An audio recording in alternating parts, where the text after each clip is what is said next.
அனைவருக்கும் பள்ளிப்பாளையம் ஜோதிஷ வாசஸ்பதி தனக்கோடியின் வணக்கம்.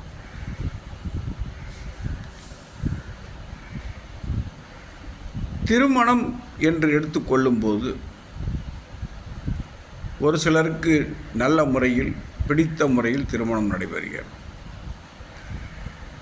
ஒரு சிலருக்கு திருமணமே நடைபெறுவதில்லை. ஒரு சிலருக்கு கட்டாய திருமணம் நடக்கிறது. அப்படி கட்டாய திருமணம் செய்திருந்தாலும் அவர்கள் நன்றாக வாழ்ந்து விடுகிறார்கள்.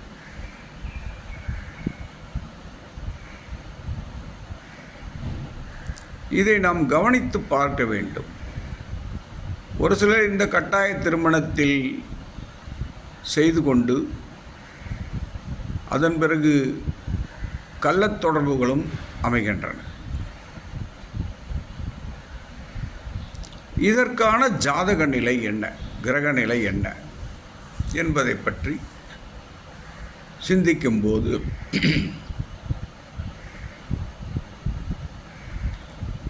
ஏழாம் அதிபதி 6, 8, 12 இருந்தால் இவருக்கு திருமணத்தில் ஆசை இருக்காது. ஆனால் இவருக்கு கட்டாய திருமணம் நடந்தே தீரும் என்ற நிலை இருக்கும். அப்படியானால் அதற்கு என்ன கிரக நிலை? 7ஆம் அதிபதி 6, 8, 12 இருக்கும்போது கட்டாய திருமணம் ஏன்? அதே போல 7ஆம் அதிபதி பாதகாதிபதி சாரம் பெற்றிருந்தாலும் பாதகஸ்தானத்தில் இருந்தாலும் திருமணம் இல்லை. ஆனால் இவருக்கும் கட்டாய திருமணம் நடைபெறுகிறது. அது ஏன்?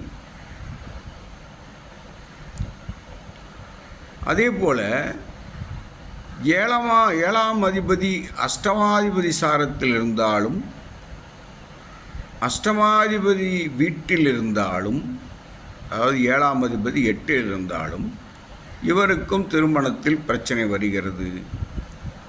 அதனால் இவருக்கும் கட்டாய திருமணம் நடைபெறும். அது ஏன்? இப்படி நாம் சிந்தித்தோமானால் 7ஆம் அதிபதியை சுபகிரகம் பார்வை செய்திருக்கும்.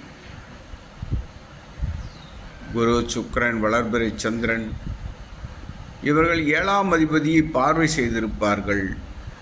அதே பார்வை 6, 8, 12 விழும் வாய்ப்பு உண்டு.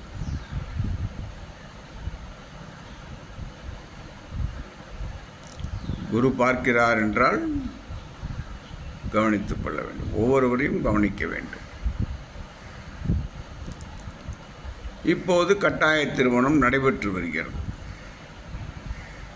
இப்படி நடைபெற்ற திருமணம் சுகமாக செல்லுமா என்றால் 7ஆம் அதிபதி 6, 8, 12 இருக்கும்போது அந்த 6, 8, 12ஆம் இடங்களுக்கு சுபர் பார்வை கிடைத்துவிட்டால் இவர்கள் வாழ்க்கையில் ஒரு சில பிரச்சனை என்றால் அவர்களுக்குள் சண்டையிட்டு கொண்டே வாழ்ந்து விடுவார்கள். பகலில் சண்டை, இரவில் சேர்க்கை என்று போய்விடும். அதே போல் அஷ்டமாதிபதி சாரம் பெற்றோ அல்லது அஷ்டமஸ்தானத்தில் 7ஆம் அதிபதி இருந்தோ அங்கு சுபகிரகங்களின் பார்வை ஏற்பட்டாலும் இவர்களுக்கும் கட்டாய திருமணம் நடக்கும். இவர்களும் அதில் அட்ஜஸ்ட் செய்து வாழ்க்கையை வாழ்ந்து விடுவார்கள்.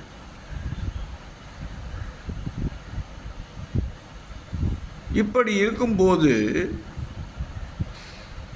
7ஆம் அதிபதி பாதகஸ்தானத்தில் இருந்தாலோ அல்லது பாதகஸ்தான அதிபதி சாரம் பெற்றிருந்தாலோ இங்குதான் பிரச்சனை வருகிறது. கள்ளத் தொடர்பு அல்லது பிரிவினை அல்லது 2ஆம் திருமணம் பிரிந்த பிறகு என்று பலது வருகிறது. இவர்களுக்கு பிரிவதால் பிரச்சனை என்னும் பொழுதுதான் கள்ளத்தொடர்பு வருகிறது. பிரிந்துவிட்டால் பிரச்சனை இல்லை, அவர் வழியை பாய்த்து கொண்டு சென்று விடுவார்கள். ஆனால் பாதகாதிபதியுடன் சேரும்போது பிரிய மாட்டேன் என்று அடம் பிடித்தால் மட்டுமே இந்த கள்ளத்தொடர்பு பற்றி நாம் கவனிக்க நேரிடும்.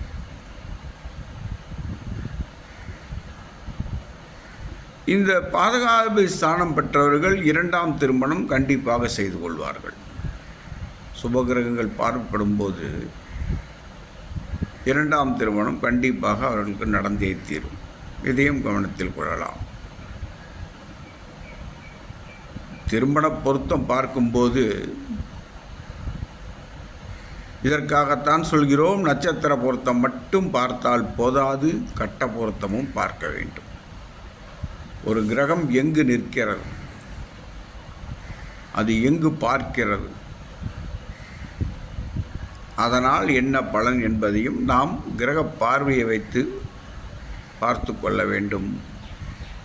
அதேபோல் நவாம்சத்தையும் கவனிக்க வேண்டும். ராசி கட்டத்தை மட்டும் பார்த்தால் போதும் என்று சொல்கிறோம்.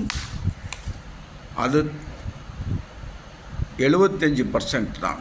100% என்பது நவாம்சத்தையும் அது பார்த்து அதிலும் பொருத்தத்தை கொண்டு வர வேண்டும். ஏனென்றால் பின் வாழ்க்கை, ஒருவருக்கு திருமணத்திற்கு பிறகு வாழ்க்கை எப்படி இருக்கும் என்பதற்கு நவாம்சத்தையே பார்க்க வேண்டும். நவாம்சத்தில் கிரக நிலைகள் நன்றாக இருந்தால்தான் இந்த ஜாதகரது பின் வாழ்க்கை நன்றாக இருக்கும்.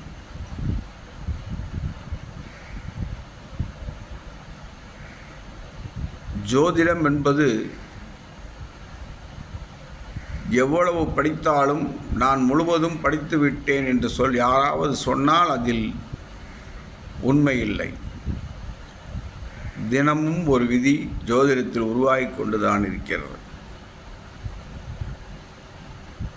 அப்படி கொடுத்த விதிதான் நான் யாருக்கு திருமணமே இல்லை என்ற விதிக்காக ஒரு புது விதியை நான் ஆராய்ச்சி கட்டுரையில் சமர்ப்பித்தேன். அதற்கு எனக்கு நல்ல பாராட்டுகள் கிடைத்தது. இந்த விதிகள் அனைத்தையும் கவனித்து ஒரு ஜாதகருக்கு என்ன நடக்கும்,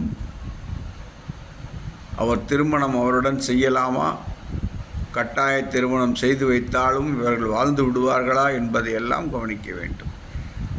அதுவே சுபகிரக பார்வைக்கு பதிலாக பாவகிரக பார்வைகள் இருந்தால்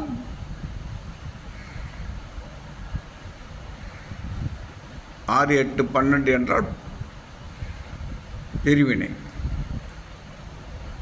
அஷ்டமாதிபதியோ பாதகாதிபதியோ சம்பந்தப்பட்டு பாவகிரக பார்வைகள் ஏற்படுமானால் மரணம் வரை கொண்டு சென்றுவிடும். மிகவும் கவனமாக இதை கவனிக்க வேண்டும் என்று கூறிக்கொள்கிறேன்.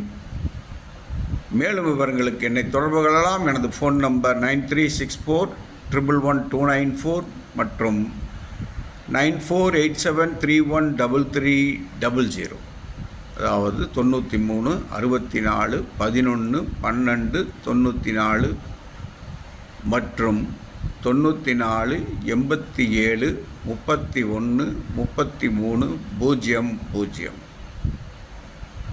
தாங்கள் எப்போது வேண்டுமானாலும் அழைத்து அப்பாயின்மெண்ட் வாங்கி கொள்ளலாம். ஜாதகம் பார்க்க ஆன்லைனிலும் ஜாதகம் பார்க்கப்படும். தேவைப்படுபவர்கள் என்னை அழைக்கலாம். நன்றி, வணக்கம், வாழ்க வளமுடன்.